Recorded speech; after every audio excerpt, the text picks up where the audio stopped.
Olá pessoal, tudo bem com vocês? Aqui quem fala é o professor Bruno Oliveira. Estamos iniciando neste momento a aula número 20 do nosso curso Direito Eleitoral da Prática para a Teoria.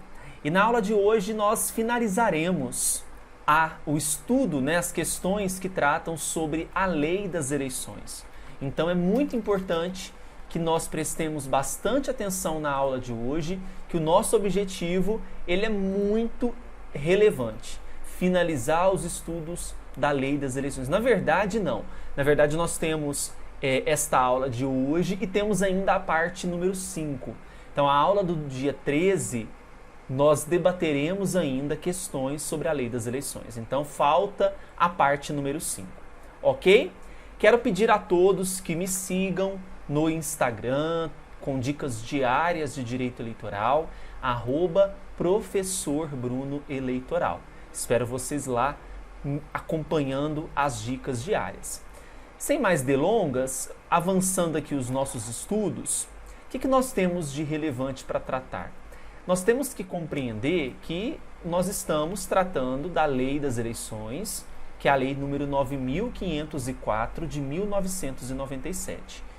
Nós estamos aqui hoje, vou apresentar para vocês diversas questões que estão elaboradas por mim, tratando sobre assuntos que muitas vezes não foram objetos de questões, mas que nas futuras provas podem ser. Ok? Então, muito cuidado, muita atenção com as questões vindouras. Bora para a primeira questãozinha de hoje? Seguindo, então, a nossa sequência de questões, bora para a questão 286.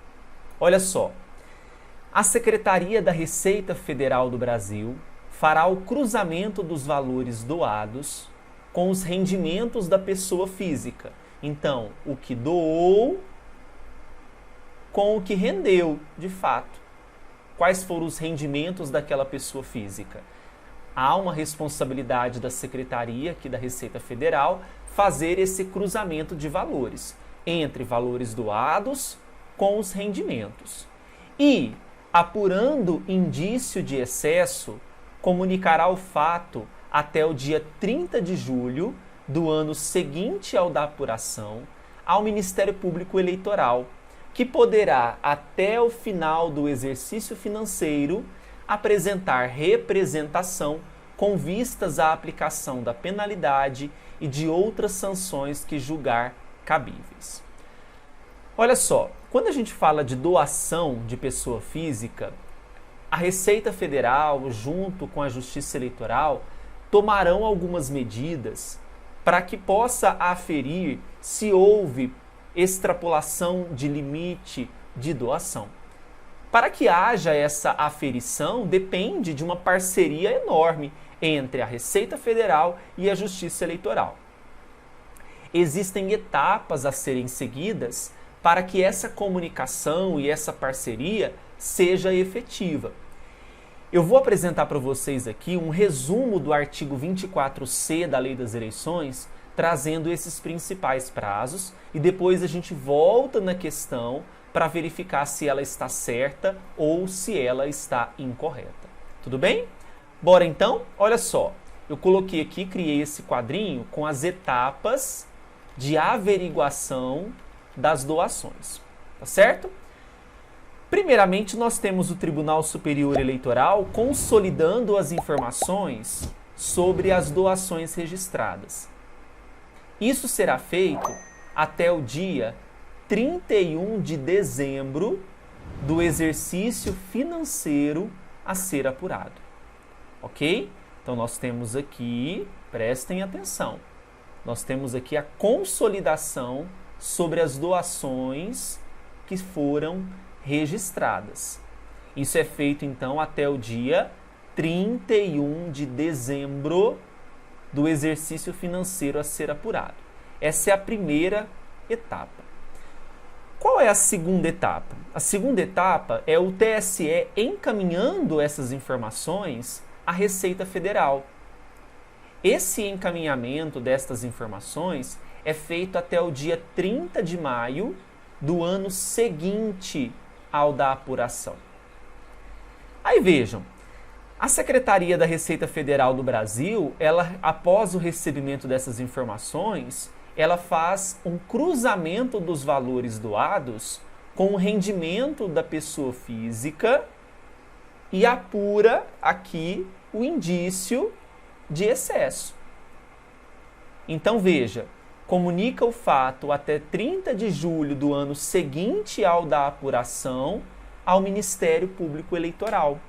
Então, se nós voltarmos aqui na questão, ela prevê que a Secretaria faz o cruzamento dos valores doados com os rendimentos da pessoa física e, apurando o indício de excesso, comunica o fato até o dia 30 de julho do ano seguinte ao da apuração ao MP, vejam só, que poderá, até o final do exercício financeiro, apresentar representação com vistas à aplicação da penalidade e outras sanções que julgar cabíveis. Vejam então que a questão está totalmente correta. Vou voltar aqui na tabelinha. Se vocês quiserem fazer um print, fiquem à disposição aí. Tudo bem? Legal, né? Essa então foi a primeira questão da aula de hoje, 286. Bora para a próxima questão, 287. Não assustem com o tamanho da questão, isso é feito de forma proposital para afastar os candidatos, tá? Os candidatos aí ao concurso. Bom, o partido político que descumprir as normas referentes à arrecadação e também à aplicação de recursos, perderá o direito ao recebimento da cota do fundo partidário do ano seguinte, vejam, sem prejuízo de responderem os candidatos beneficiados por abuso do poder econômico. Atenção! A sanção de suspensão do repasse de novas cotas do fundo partidário por desaprovação, seja ela total ou parcial, da prestação de contas do candidato, deverá ser aplicada de forma proporcional e razoável, pelo período de 6 a 12 meses, ou por meio do desconto do valor a ser repassado na importância apontada como irregular, não podendo ser aplicada a sanção de suspensão caso a prestação de contas não seja julgada pelo juízo ou tribunal competente após 5 anos de sua apresentação.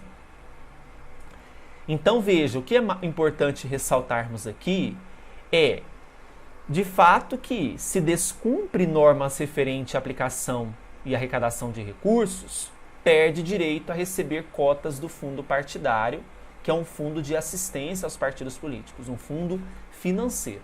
Essa sanção, ela vai obedecer princípios da proporcionalidade e da razoabilidade.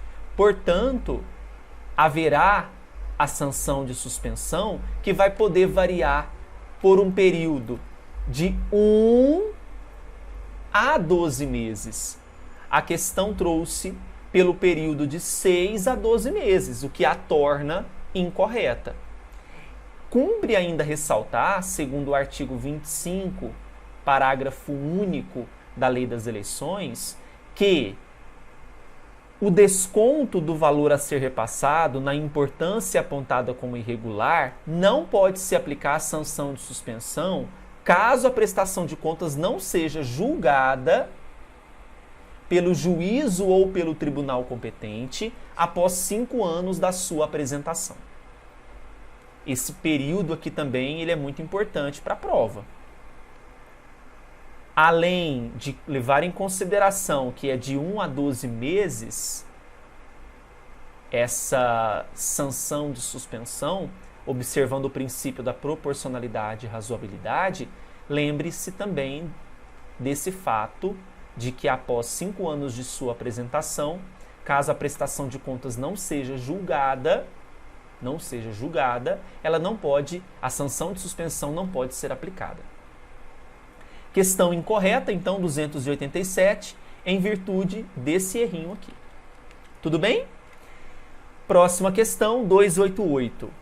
Custos com a criação e com a inclusão de sítios, ou seja, sites, na internet e com o impulsionamento de conteúdos contratados diretamente com o provedor da aplicação de internet com sede e foro no país, não são considerados gastos eleitorais. Cuidado, porque o artigo que trata sobre o que é e o que não é gasto eleitoral é o artigo número 26. E ele é muito claro ao afirmar que são considerados gastos eleitorais diversos pontos, como confecção de material impresso, propaganda e publicidade direta ou indireta, aluguel de locais para promoção de atos de campanha, despesas com transporte ou deslocamento de candidato, correspondência e despesas locais, enfim. Existe um rol no artigo 26. E um desses itens do rol é o que está no inciso 15. Então, o artigo 26, inciso 15, prevê que os custos com a criação e inclusão de sítios na internet e também com o impulsionamento de conteúdos contratados diretamente com o provedor da aplicação de internet com sede e foro no país é considerado gasto eleitoral. Deste modo, questão 288 está incorreta, porque ela afirmou que não são considerados gastos eleitorais. São sim. Tá? Próxima questão, 289. Em relação aos limites com relação ao total do gasto da campanha, é estabelecido que aluguel de veículos automotores seja limitado a 20%. Então vamos lá. Quando a gente fala sobre limite de gastos, existe o artigo 26, parágrafo 1º, que ele diz o seguinte: são considerados os seguintes limites com relação ao total do gasto da campanha. Quando se tratar de alimentação de pessoal, tem que se observar o limite de 10% dos gastos. Quando se tratar de aluguel de veículos automotores, 20%. É só lembrar, veículo V de 20%. Esses são os limites estabelecidos, são um dos poucos limites estabelecidos de gastos ao longo de toda a legislação. 10% para alimentação, é só você lembrar dos 10% do garçom, e 20% aluguel de veículos, V de 20%. A questão 289 está correta, não há nenhum errinho aqui, nos moldes do que prevê o artigo número 26, parágrafo 1º da Lei das Eleições. Bom, questão 290. A alimentação e hospedagem própria dos candidatos são considerados gastos eleitorais e se sujeitam à prestação de contas. Mais um artigo importante a ser estudado aqui no nosso curso. É o artigo ainda 26, só que aqui é o parágrafo 3º. O que diz o artigo 26, parágrafo 3º? Ele prevê que não são considerados gastos eleitorais, nem se sujeitam à prestação de contas, as seguintes despesas de natureza pessoal do candidato. Primeiro, combustível e manutenção de veículo automotor usado pelo próprio candidato, usado pelo candidato na campanha. Ok? B, remuneração, alimentação e hospedagem do condutor do veículo a que se refere essa disposição. Alimentação e hospedagem própria. E ainda, uso de linhas telefônicas registradas no nome do candidato como pessoa física até o limite de 3 linhas. Então, quando afirma que alimentação e hospedagem própria dos candidatos são considerados gastos eleitorais e se sujeitam à prestação de contas, cometeu uma irregularidade, porque não são considerados gastos eleitorais e não se sujeitam à prestação de contas. Questão 290, também incorreta. Certinho? Muito bem. Essa questão 290 está errada. Agora vamos para a próxima questão, a de número 291. Bora lá.